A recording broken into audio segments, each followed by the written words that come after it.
दोस्तों, India dairy farming के YouTube channel में आपका स्वागत है। इस चैनल में हम कृषि तथा पशुपालन से संबंधित जानकारियां उपलब्ध कराते रहते हैं, जो कि सामान्य से सामान्य किसान से लेकर डेयरी उद्यमी तक के लिए बहुत ही लाभदायक हो सकते हैं। तो अगर आपने इस चैनल को अभी तक सब्सक्राइब नहीं किया है तो आप इसे यहाँ पर से जरूर सब्सक्राइब कर लें। रेगुलर अपडेट्स के लिए आप हमारा फेसबुक पेज ही लाइक कर लें। दोस्तों, इस वीडियो में आप एक ऐसे व्यक्ति के बारे में जानेंगे जिसने अपना आईटी का कैरियर छोड़ शुरू किया डेयरी फार्म और आज वो है एक सफल व्यवसायी। इस व्यक्ति की कहानी सही मायनों में डेयरी उद्यमियों तथा किसानों के लिए प्रेरणा स्रोत है। यह कहानी संतोष डी सिंह की है, जिन्होंने आईटी कैरियर छोड़कर डेयरी फार्म उद्योग खड़ा किया। आज उनके उद्यम का कुल टर्नओवर 1 करोड़ रुपए सालाना है। बेंगलुरु से तकनीकी शिक्षा में पोस्ट ग्रेजुएट की डिग्री लेने के बाद संतोष डी सिंह को इंफॉर्मेशन टेक्नोलॉजी इंडस्ट्री में एक अच्छी नौकरी मिल गई। डेल और अमेरिकन ऑनलाइन जैसी आईटी सेक्टर के दिग्गज कंपनियों के साथ करीब 10 साल तक संतोष ने काम किया। काम के दौरान संतोष को दुनिया के कई देशों का सफर करने का मौका मिला। देश विदेश की यात्रा के बीच उन्हें कई उदाहरण देखने को मिले जहां अपने उद्योग के माध्यम से लोग अच्छा कमा रहे थे। यहीं से उन्हें एक ऐसा उद्योग शुरू करने की प्रेरणा मिली जिसके जरिए वे हमेशा प्रकृति के नजदीक रहकर काम कर सकें। इसी बीच डेयरी फार्मिंग का आइडिया उनके जेहन में आया। संतोष को महसूस हुआ कि भारतीय कृषि की अनिश्चितता को देखते हुए डेयरी फार्मिंग तुलनात्मक रूप से स्थिर और लाभदायक व्यवसाय है। इसी सोच के साथ अपने इस आइडिया को उद्यम में बदलने के लिए संतोष ने अपनी जॉब छोड़ने का फैसला कर लिया। कॉरपोरेट दुनिया की अपनी सुरक्षित नौकरी छोड़ने से पहले संतोष ने अपने परिवार की सहमति हासिल की और फिर अपने आइडिया को उद्योग की शक्ल देने में जी जान से जुट गए। ट्रेनिंग से हासिल की बुनियादी जानकारी। फार्मिंग की कोई पृष्ठभूमि न होने के कारण संतोष को इस क्षेत्र का कोई तजुर्बा नहीं था। अनुभवहीनता को दूर करने के लिए उन्होंने डेयरी फार्मिंग की ट्रेनिंग लेने का निर्णय किया और नेशनल रिसर्च डेयरी इंस्टीट्यूट में फुल टाइम ट्रेनिंग के लिए एडमिशन ले लिया।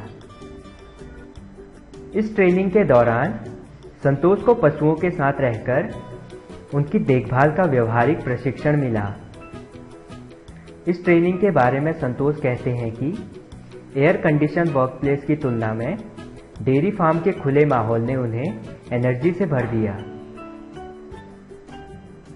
खेतों में रहकर ट्रेनिंग पाकर उनमें यह आत्मविश्वास आ गया था कि पशुपालन एक आकर्षक पेशा है जिसे वे लंबे समय तक करना चाहेंगे। 3 गायों से हुई शुरुआत। संतोष ने अपने उद्यम की शुरुआत 3 गायों के साथ अमृता डेयरी फार्म के नाम से की। करीब 20 लाख रुपए के इन्वेस्टमेंट के साथ इसकी स्थापना उन्होंने बेंगलुरु से 40 किलोमीटर दूर अपने 3 एकड़ के पुश्तैनी खेत में की। शुरुआत में गायों को नहलाने, दूध निकालने और साफ सफाई संतोष खुद ही करते थे। धीरे धीरे संतोष की योजना सफल होने लगी और शुरुआत के पहले ही साल में गायों की संख्या 3 से बढ़कर 20 तक पहुंच गई। इसी के चलते संतोष ज्यादा गायों के लिए बुनियादी सुविधाएं जुटाने के प्रयास करने लगे। इसी दौरान संतोष को ट्रेनिंग देने वाले एनडीआरआई के एक ट्रेनर का उनके फार्म पर आना हुआ। उन्होंने संतोष को टेक्नोलॉजिकल सपोर्ट के लिए नाबार्ड से सहायता लेने की सलाह दी। इस प्रयास पर अमल करते हुए संतोष ने प्रयास किए तो उन्हें नाबार्ड से पूरा सहयोग मिला। इससे अपने काम को और विस्तार देने का प्रोत्साहन मिला और उन्होंने गायों की संख्या बढ़ाकर 100 कर दी। अकाल से नहीं मानी हार। अपने उद्योग के विस्तार की राह में संतोष को कई मुश्किलों का सामना करना पड़ा। इसमें सबसे बड़ी चुनौती थी अकाल की स्थिति, जिसकी वजह से 18 महीने तक राज्य को सूखे का सामना करना पड़ा। इस दौरान हरे चारे की कीमतें 10 गुना तक बढ़ गई और प्रोडक्शन पर भी इसका असर पड़ने लगा। इसी के चलते इलाके के कई डेयरी फार्म बंद हो गए, लेकिन संतोष ने हार नहीं मानी और डेयरी के सुचारू संचालन के साथ विपरीत स्थिति से निपटने के लिए अपनी बचत से भी खर्च किया। संतोष ने हरे चारे का उत्पादन करने का फैसला किया। इसी दिशा में आगे बढ़ते हुए उन्होंने हाइड्रोपोनिक की पहली यूनिट की स्थापना की और बाजार से कम कीमत पर हरा चारा उपलब्ध करने में कामयाबी हासिल की।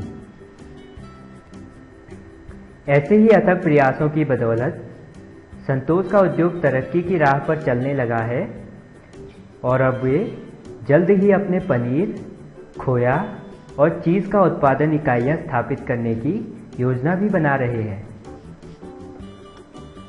अपने डेयरी फार्मिंग के उद्योग के विस्तार के बारे में बताते हुए संतोष कहते हैं कि डेयरी उत्पादों की कीमतों में दिनों दिन हो रही वृद्धि से उनके डेयरी उद्योग को फलने फूलने का मौका मिला है। साथ ही डेयरी फार्मिंग में उनके योगदान के लिए नाबार्ड से मिले रजत पदक ने उन्हें आत्मविश्वास से भर दिया। स्टेट बैंक ऑफ मैसूर से भी उनके प्रोजेक्ट को फंडिंग मिली। अब उन्हें 100 गायों की अपनी डेयरी को सभी जरूरी सुविधाएं मुहैया करवाने और अपने उद्योग को मजबूती प्रदान करने की वजह मिल गई थी। नतीजा यह हुआ कि दूध का उत्पादन 1500 लीटर पहुंच गया और वार्षिक टर्नओवर 1 करोड़ रुपए के स्तर के पार पहुंच गया।